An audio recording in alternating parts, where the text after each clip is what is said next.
Welcome back. Alright, this will be the continuation of part 6. In order for us to maybe fully and better understand what we're talking about here with the Dead Sea being figurative of the abyss, them trying to fill it with the salt so that they can cause the rise of those that have been sealed. Now, as I said before, I think I mentioned something about hermetically sealed and where this term actually comes from. So I think it's going to be good for us to kind of explore and see what that's going to be, and it will open us up better to the fullness of this connection here. In order to do that, we need to understand what is feeding the Dead Sea, and that's going to be the Jordan River. So if we look into the Jordan River and see the connection that the Jordan River rises from Mount Hermon.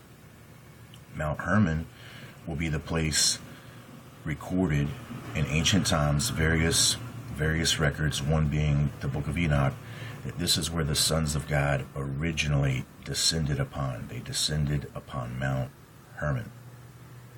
Okay. So let's look just real fast here. It's going to be very important to see this because there's going to be new connections that are going to come up.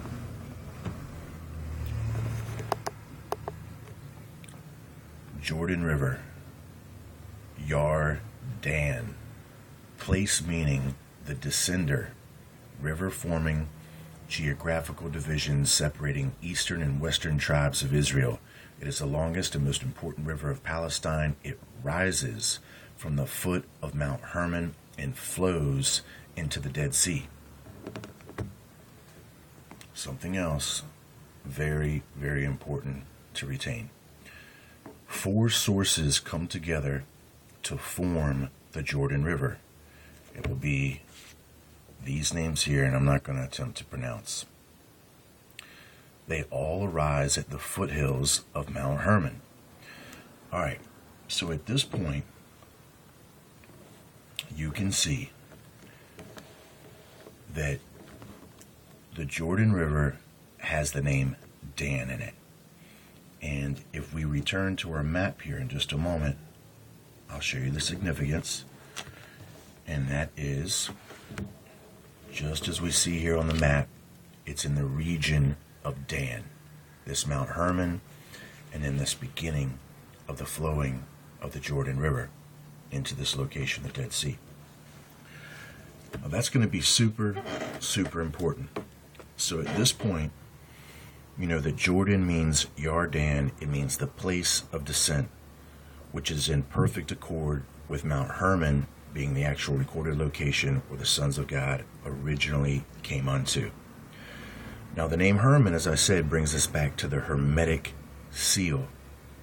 And this is really, really gonna just blow you away here.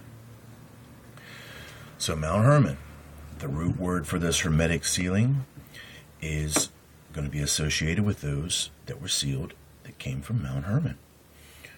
What is nature's most finest example of something that is hermetically sealed? It's going to be the egg. The egg. And just as we know that these beings were sealed for 7-fold, 70 generations in the spirit, that once they had passed from the flesh, they were sealed in the spirit for that duration, but yet they still had a living descendancy that was living underneath the ground in the North Pole region. But yet they are sealed from approaching our dominion with their free will. So they choose to stay below until they can crack the seal and then impose their dominion. But just notice without a doubt that you see this serpent is hermetically sealed within an egg. And it's in perfect accord. Don't let it go of your head. With these beings, the ancient serpent kings, the ancient serpent kings, not the later descendancies that evolve into the pharaohs that are more associated with the genetic descendancy of mankind. They don't have they're still a portion of mankind. They're not sealed.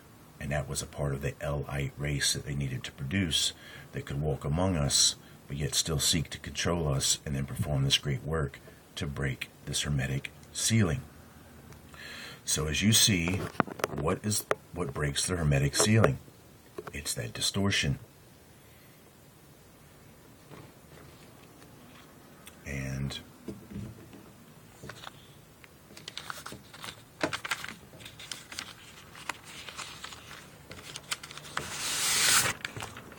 let us not forget that it's the perfect mimic for this Essing crooked path associated here with this distortion or this rise in vibration. And you know that the rise in vibration is what breaks the vessel. The vessel is associated with what? The seal. And as you see them depicting correctly, even with their own symbology, everything that we're talking about, that these beings are sealed. Now you see what they need to break the sealing with. As I told you, it's the believers of Jesus. It's the representation of getting out of sight and mind the believers of Jesus Christ. And it's right there. Now, keep all of that in perspective of what you understand with the Jordan River flowing from the foot of Mount Hermon. Now, as I also told you, these Danites represent the locust, who are a figurative description of these beings that are sealed. Now, if you go back and you look at the symbol here that we see of Ouroboros, once again, we have the serpent association with the egg, with the elliptical, and then right here in perfect accord inside is what?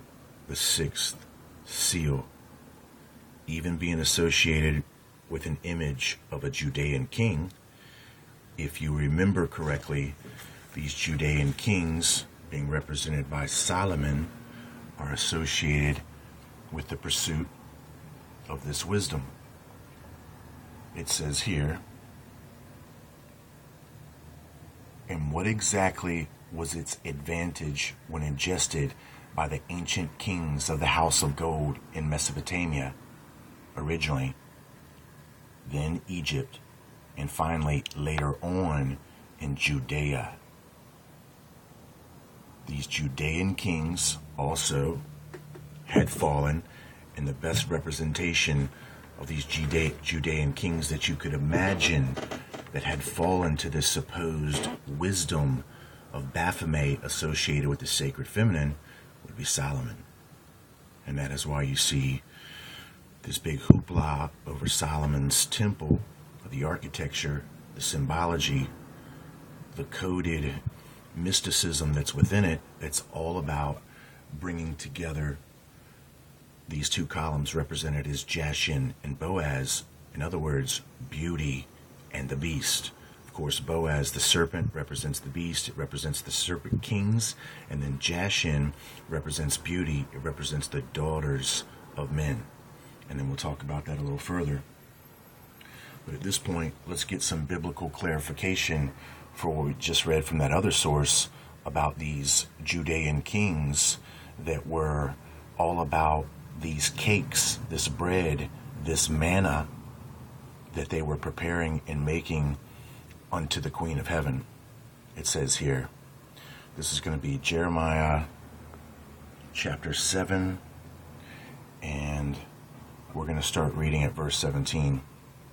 Seest thou not what they do in the cities of Judah and in the streets of Jerusalem?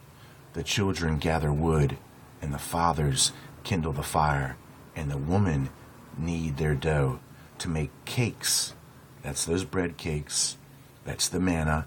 Make cakes to the Queen of Heaven. and to pour out drink offerings unto other gods, that they may provoke me to anger.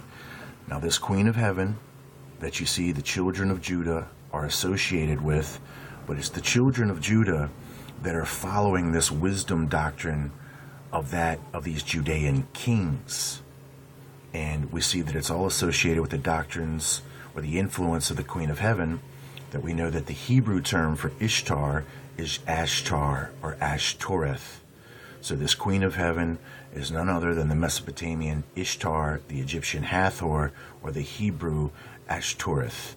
And we see the influence that will fulfill these Judean kings, being represented here by Solomon, is being completely influenced with the great work of loosing the seal to bring about this dark one through the waters that he sealed in association with this hermetically sealed egg. Now, as we will return back to this picture, just know that that's what you're seeing. And then know that what you're seeing here with this diagram that shows you the same action being repeated once again by these Leviathans trying to disturb the straight and narrow. Now, if you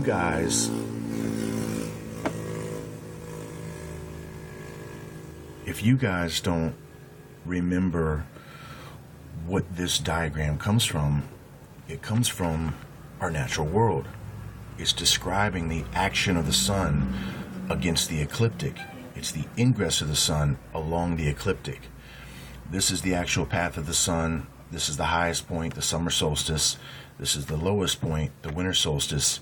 These would be the exchange of seasons between, because of the action of the sun, but it's really timed against the wobble of the earth. Now, we've described that if you look from earth while the earth is wobbling, you are under a false observation and you perceive the action of the sun as to be crooked and snaking.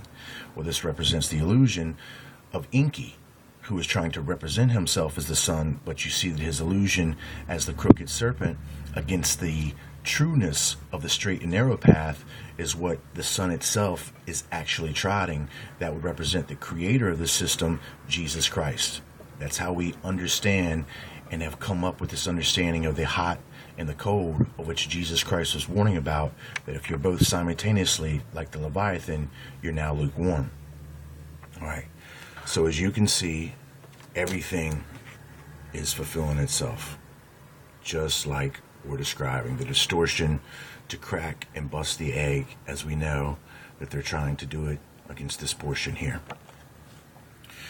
So, if you can see the association with the Judean kings that have been influenced by the Leviathans along this crooked path, and it's an action that the Leviathans are trying to basically impose upon those around them. They're trying to get you to walk crookedly with them. They're trying to influence you. This is a way that they expose their doctrines and hope to indoctrinate those that they feel are able. And then this is a way for those to destroy that they feel are unworthy. And that would be the action of the salt that we were just looking at. So, if you can now kind of begin to see how all this begins to fulfill itself here. I got this light, kind of, see if I can move the curtain here a little bit. Look now up here. And imagine we have that these Leviathans here are trying to, the Leviathans are associated with their most ancient depiction, as we know, with these Danites, these descendants, these ancient mighty ones. There we have their presence. There we have their influence, as we know, from Mount Hermon, that's associated with the representation of this serpent here that's been sealed. That's their king, Apollyon, who is over them. but he's sealed in a different perspective. There's different variables of this being sealing their king that's over them, the planetary prince, than these beings themselves. And we're not going to even go into that right now, but just understand they're sealed in different types of ways that's based upon the differences of their being. This fallen prince is representative of this world. He was originally installed here, but he had fallen. So there's certain parameters that this fallen prince still has in association with this world, that he's influenced the men and the kings of this world to follow after his doctrine. So in essence, he's still in control of the reality that's been imposed upon this world, this current reality, which is really all about confusion. It's about illusion to distort the truth so that he can get these men to perform this great work to break that seal. So nonetheless, we can see that the association with the Leviathans along this Jordan River as it makes its way into the land of the Judean wilderness. There's the influence. So as we, the believers of Jesus Christ, are trying to trod the straight and narrow. Now this is like a spiritual breakdown of this understanding here, because the whole world now has become the wilderness. So we, the believers, being suspended into this wilderness world, the quickest way out of it is the straight and narrow, a straight line, quickest way between 2 points. The crooked path is going to keep you there longer, and the longer you stay there, the more subject you are to their illusions. Got a train coming. I think it's a quick one. Just give me a second.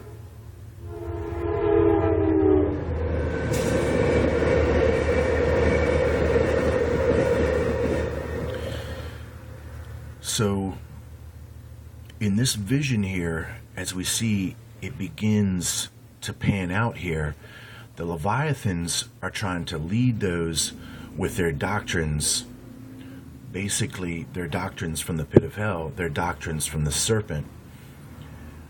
They're trying to lead those towards this material ideology of the serpent lie, that ye are gods.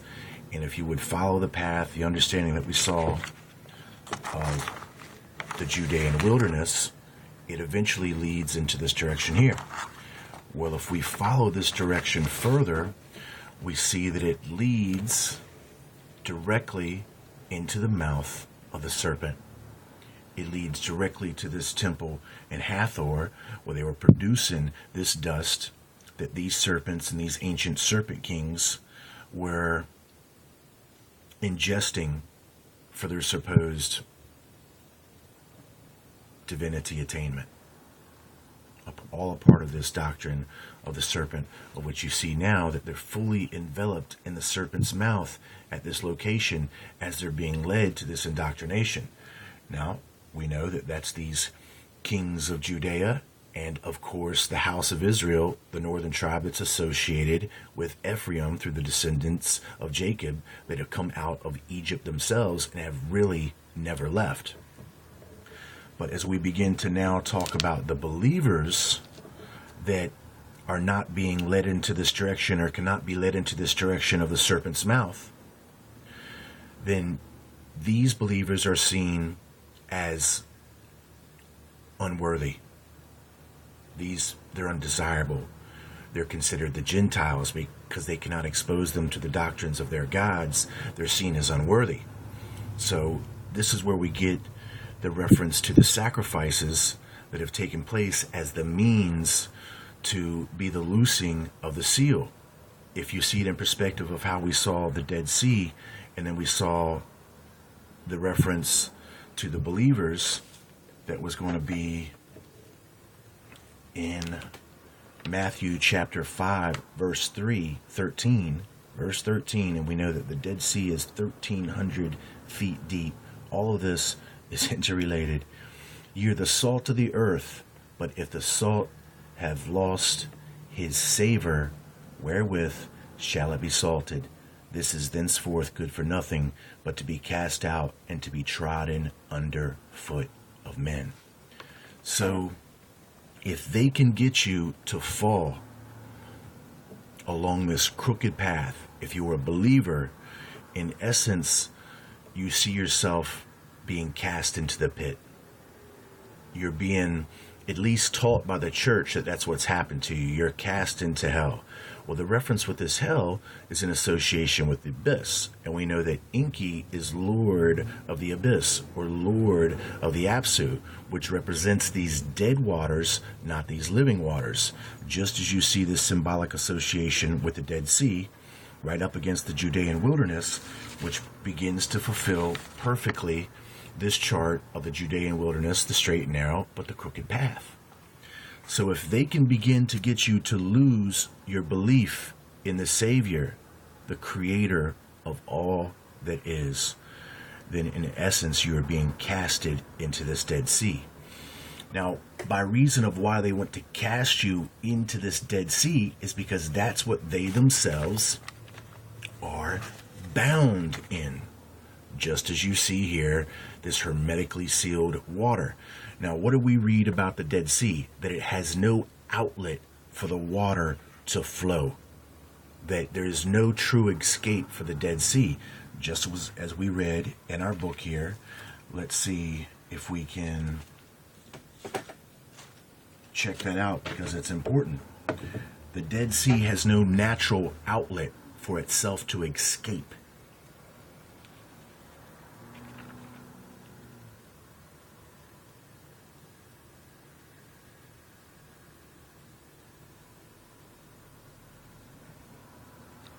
Okay, right here. The main source of water for the sea is the Jordan River, but other smaller rivers empty into the sea also. The Jordan River empties an average of 6 million tons of water. So as we go down here, it says,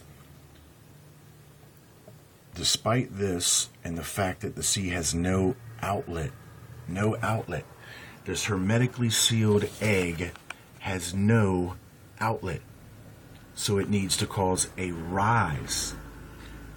The salt is the action of the rising.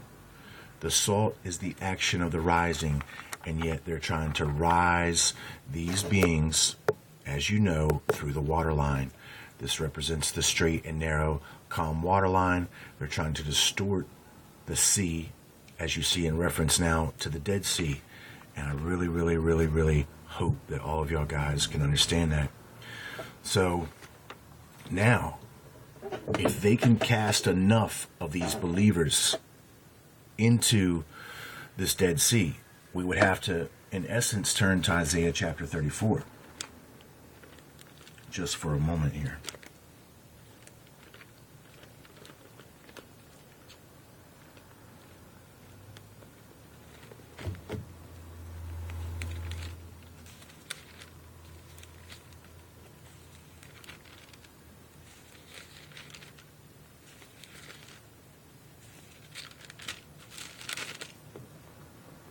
Isaiah 34 is about that major sacrifice. And if you know it's timed in association with the end time prophecies of this great falling away, that means believers, previous salt has now lost its Savior. The great falling away are those that are losing their belief, their understanding of the truth of Jesus Christ.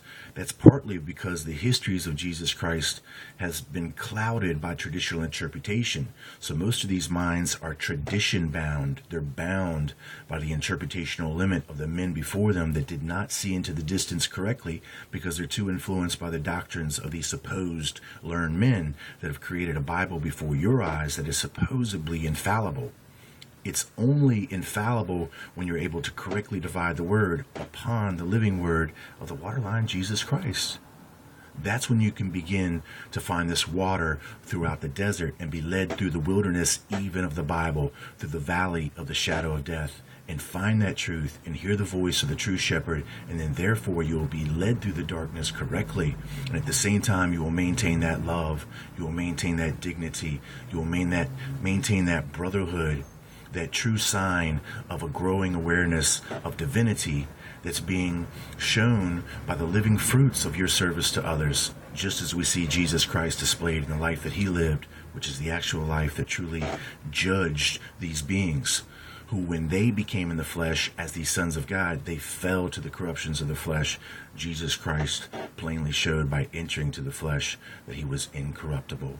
And all those that would follow him through it in that same path, that same walk, that's the way to make it through this flesh. That's the way to make it through this valley of the shadow of death to the true eternity on the other side. Not the supposed eternity that you're trying to maintain within this shadow. So, as we look at Isaiah chapter 34, the title clearly states, the day of the Lord, Armageddon. And then we see that this is this huge sacrifice. Now, this is the second cup. This is the representation of Revelation chapter 13, verse 13. It is going to be this sacrifice that is requiring blood. And it says, for my sword shall be bathed in heaven. Behold, it shall come down upon Idumea and upon the people of my curse. The Father has cursed no one. Just as we saw earlier in Ezekiel chapter 18, it says, behold, all souls are mine. Okay, so it says the sword of the Lord is filled with blood. Well, the sword of my Lord is filled with life. And the only thing that he smited was with his word, and he lived that word, and that word is what smites them. And what smites them is the power of his love, not death. They cause their own death by the rejection of life, his living way.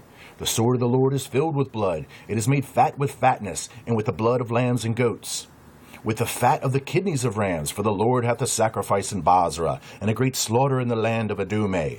So after this sacrifice, after this blood, now what does blood represent? It represents salt.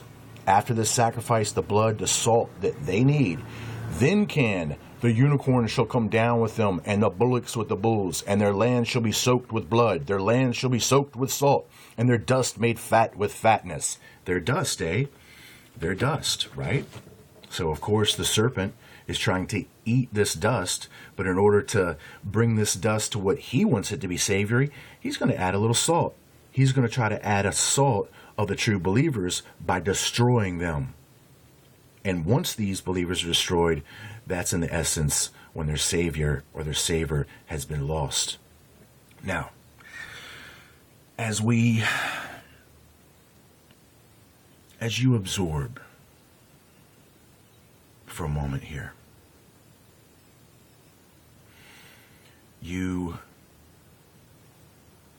should be pretty, if you've been following this from the beginning, and hopefully you've been on this channel for a little while, you should just be pretty just blown away, and your mind should just be expanded into a direction of connection that you might not have seen before with all of this stuff. And of course, when we understand the words of Jesus Christ from Revelation chapter 3, where he says, I counsel thee to buy of me gold tried by the fire, he's in full awareness and full knowledge of what the supposed false doctrine of ye are gods, by the supposed misunderstanding of the use of monatomic gold by normal peoples. He understands how all of this has become corrupted by these fallen sons of God and their lost systems of anatomical enhancement, immortality enhancement through this use of this gold, of which I said is really only works within their own genetics. So let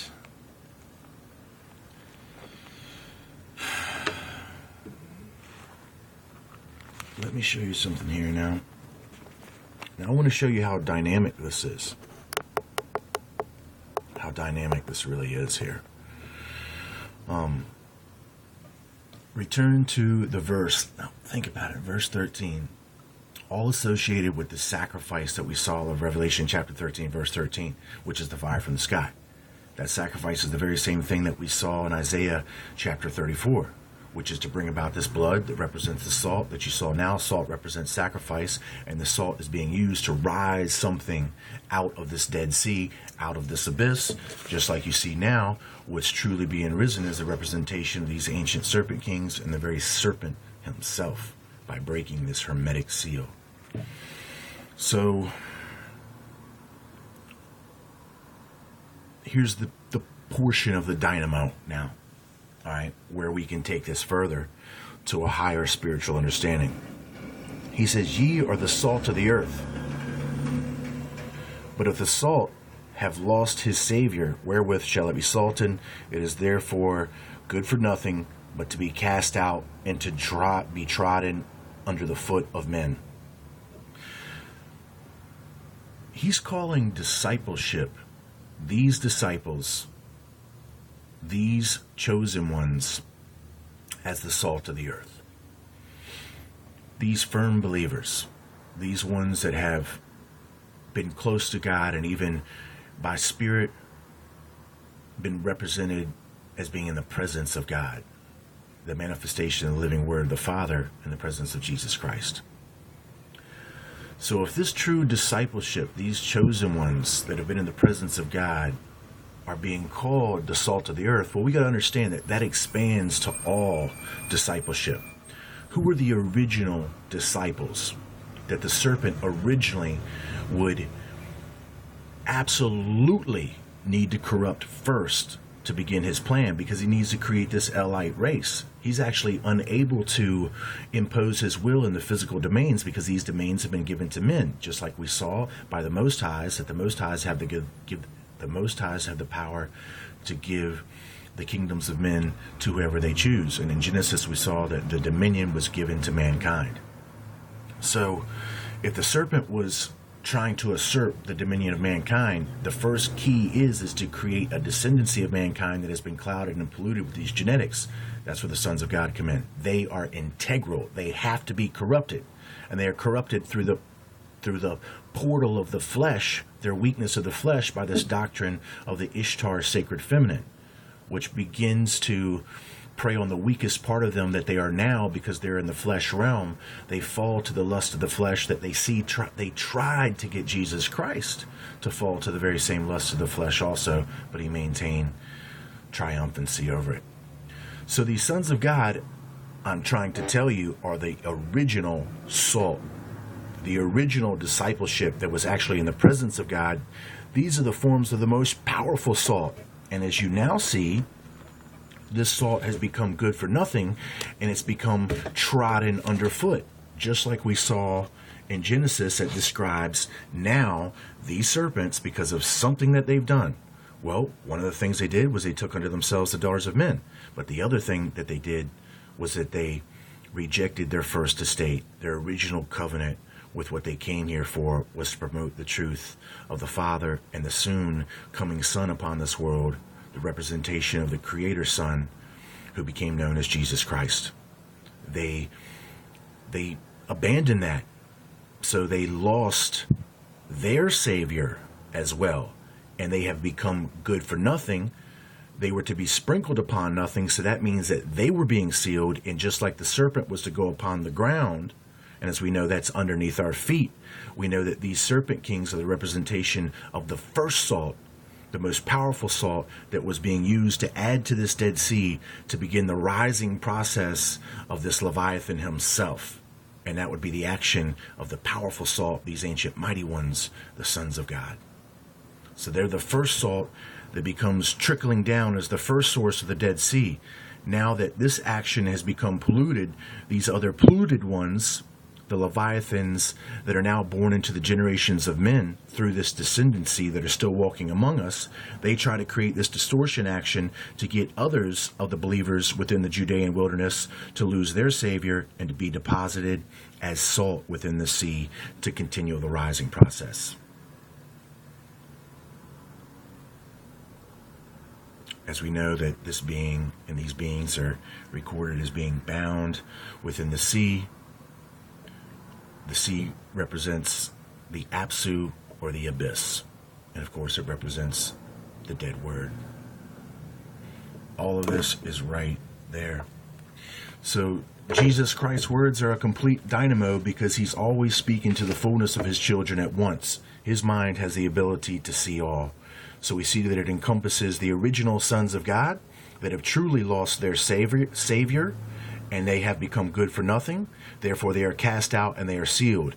And then they repeat the action, in a sense, by mandate of the fallen prince, who are trying to now cause these men of God, these fishes that Jesus is trying to fish out of these dead waters, they're trying to keep them maintained within these dead waters so that they will die and become lifeless, like the waters that this being is bound in himself, these lifeless waters.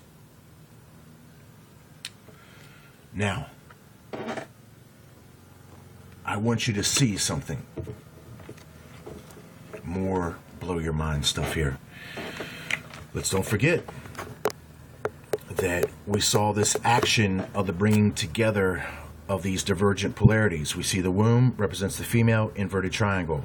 We know that the phallus represents the serpent kings. There we have the serpent eating the dust of the earth in its two dynamos of understanding. We just represented the two dynamos of understanding for who the salt of the earth, and now we understand what the action of the salt of the earth by sacrifice via Isaiah 34 is to soak the land with blood, figuratively, which represents the salt to create the rise, which brings this being eventually through the waterline. Now, let me show you another connection that should rock you. Another manifestation of the serpent. In order to do that, let's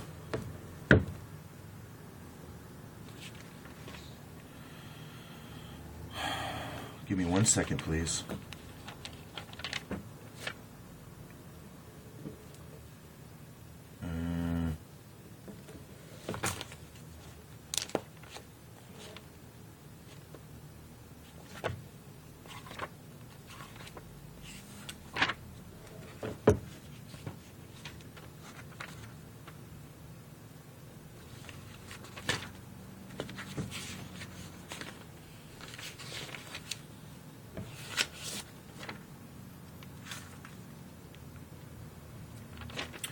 Okay. I lost one of my place settings. And I apologize. I do not like when I do that. And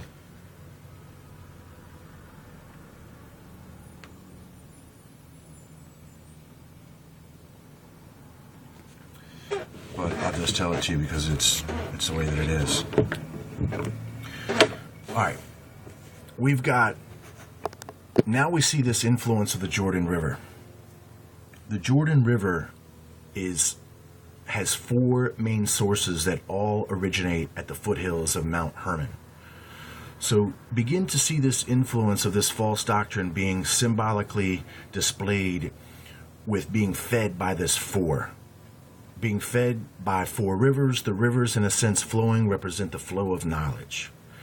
Now we need to go back to Eden, where there was another original flow of knowledge that was abandoned for another source of knowledge, which would be the serpent, which is represented by the Apsu, which would begin to be sea fed by the Jordan, which empties itself into this Dead Sea. Now, remember Genesis. Genesis has four rivers, or should I say the Edenic lands has four rivers, okay?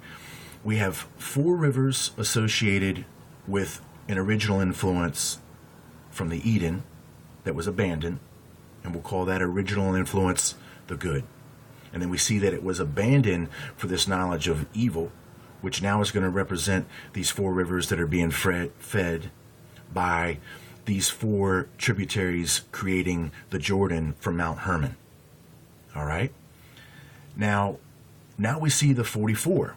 And we're going to begin to see once again, the two divergent polarities show up, the good and the evil. So the original Edenic lands, good, four rivers, and then the later accepted doctrines from these false ones that are going to represent these four rivers associated with Mount Hermon. Now we have the 44. Remember what we had with the 44 in the video number 8 as it related to monatomic gold, that this 44% disappeared. Well, you wait till we talk about that later. Oh my gosh. But we also have the understanding of the 44 as being the 44th president, and then the demise of the United States, also a manifestation of something disappearing. But it's not disappearing like they want you to believe. Really, it ain't going nowhere. You just can't see what it's turned into now, and that's going to be the full manifestation of this New World Order. So nonetheless, this 44 begins to make an association between these divergent polarities, even of good and evil. And we represented that further by the two hemispheres of the brain. And get ready, I'm going to shock you here with something here. So we have the left brain, which is connected to the observation of the right eye. And then we have the right brain, which crosses and is connected to the observation of the left eye. If you don't understand what I'm talking about in the fullness, review my playlist of video series entitled Why the Illuminati Use the Left Eye. Watch this. Now, here's what it comes down to. We have 4 levels of dimensional perception of the material realm, and that would be length, width, height, and time. But yet there are higher perceptions, but we just don't make it to that reasoning of them. So we have 4 levels of dimensional perception here, and then we have 4 levels of dimensional perception here. One sees these dimensions in a materially limited way, and then the other sees these dimensions in a spiritually liberating way. This is the knowledge that they taught the daughters of men. And then this would be the representation of the left eye. This is the occult sciences that were based upon the spiritual understandings of the world that have supposedly liberated this chosen descendancy that has now become the L-ites. And then, of course, this is where they try to keep us bound through this blinding, this shadow blinding of the right eye. But Jesus Christ has clearly told us to put him upon the cross and that he will lead us. This is that representation of the third eye. As you clearly see, the crossing takes place here. That's the sealing location. This is where you are sealed by faith, just like Revelation chapter 9 declares, all of those that are sealed with the living God in their foreheads. But my point is that you have a division of 2 polarities that can be weighed into the 4 dimensions of material perception, limited, and then the 4 dimensions of material perception, unlimited. And that would be by the Spirit. That's what they believe. That's why they use the symbolism of the left eye. So we have the 44 shows up, and then we have the 44 that shows up with the 44th president. We have the 44 that shows up with the division and dispersion of Israel. And now we begin to have this understanding of the 44 that's going to manifest itself with the serpent. Watch this. I just showed you that the... Give me 1 second here, and you can be looking at that while we are. Now, if you watch the series that I told you, Why the Illuminati Use the Left Eye, you'll be up to par on this. Okay, right now, just realize there's so much. The truth is so much that I can't give it to you like a microwave bag of popcorn. We're not going to just punch a couple buttons and all of a sudden some ready-made healthy snack is going to come out. No, we're going to till the ground. We're going to plant the seeds. We're going to shoo the crows. We're going to pray for rain. We're going to keep the thieves away. And then we're going to hopefully get some sprouts to come up. And then once the sprouts come up, we're going to tend them, we're going to water them, we're going to watch over them even further. And then eventually, if we can keep the crows away long enough, we just might get some corn. You get me? So I'm planting the seeds, I'm tending them, I'm protecting them, I'm growing for them, I'm caring for them, I'm doing everything I can, and I'm asking just for a little help. And then at the end of this, we all are going to reap this true harvest that we've sowed in truth, because we're to worship God in spirit and truth. This is how it's done. This is how it's done. So we need to see the simultaneous once again. And the simultaneous overlaying, as they're saying, this knowledge of the good and evil represented our fulfillment of the serpent, which now represents the fulfillment of the opposite polarity, the male, the female. We have the rabbit that shows up for the symbolism of fertility. Okay, and then we see them simultaneously overlaid, which is this androgyny that some people are associating with this. The bringing together the red and the blue equals the purple. In other words, their royalty, they are going to be like gods. So they're going to have the best of both polarities. But we know that you don't achieve that by an alternating current. You don't achieve that by the doctrines of the AC. With the true science of the monatomic gold, it's achieved by a direct path, a straight path, this current of the truth. This is how you achieve your divinity. But nonetheless, see the overlaying, simultaneous overlaying of both dimensions, both hemispheres, both perceptions of the material observation of space-time. 4 dimensions here, 4 dimensions there. They've overlaid, they've created the simultaneousness of the serpent and the fertility, the male and the female. Well, what do we got? Let's take the number 4. Let's take the number 4 as the figurative symbol for the 2 separate observations of the 4 dimensions. If we bring 1 4 right there together and mirror the other 4 together, what do we have? Well, we create a viper. We create another serpent. And not only do we create a viper, we actually create a stepped pyramid, a ziggurat.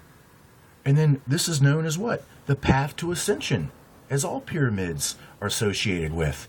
So as we bring the 4 dimensions of this perception together, otherwise known as fact and faith, we mirror them together.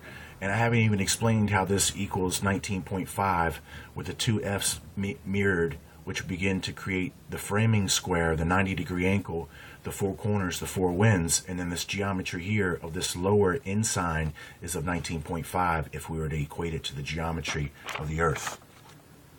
But to keep it simple, bringing these 2 44s together, these divergent polarities, does the exact same thing that we saw right here. It creates the serpent. And remember that Dan represents already the bringing together of these polarities that are associated with the knowledge of good and evil. Just like you saw, Dan has the faces of men, but then they have hair like women. You can see that in Revelation chapter 9. That's a fulfillment of the simultaneous duality of the occupation in their personality of both male and female qualities. Dan has the face of men, the locusts have the face of men, but yet they have the hair of women. 4 dimensions of observation here, 4 dimensions of observation there, fire, water, male, female, 4 coming together, the 44 in representation of what they're trying to bring coming together, which is now symbolized by the destruction of the United States, which is now symbolized by the serpent eating man as this dust associated with the destruction is the 44. Now, without a doubt, Dan is called a serpent, by the way. Dan is called an adder in the path. Now, what is an adder? What is an adder, friends? And if you can look up what an adder is. Dan shall be a serpent by the way, an adder in the path. An adder is a viper. A viper is a poisonous serpent. It is a diamond-headed snake, a triangularly headed snake. The 44 manifests a viper. And then when we mirror the 4 4s together, they create the pyramid, 4 levels of dimensional control using knowledge as the medium. And then here we have, there's 1 4 facing this way, and then the other 4 facing that way, and then all 4 corners create these 44s. All right. I think that there's probably things that I've left out in telling you.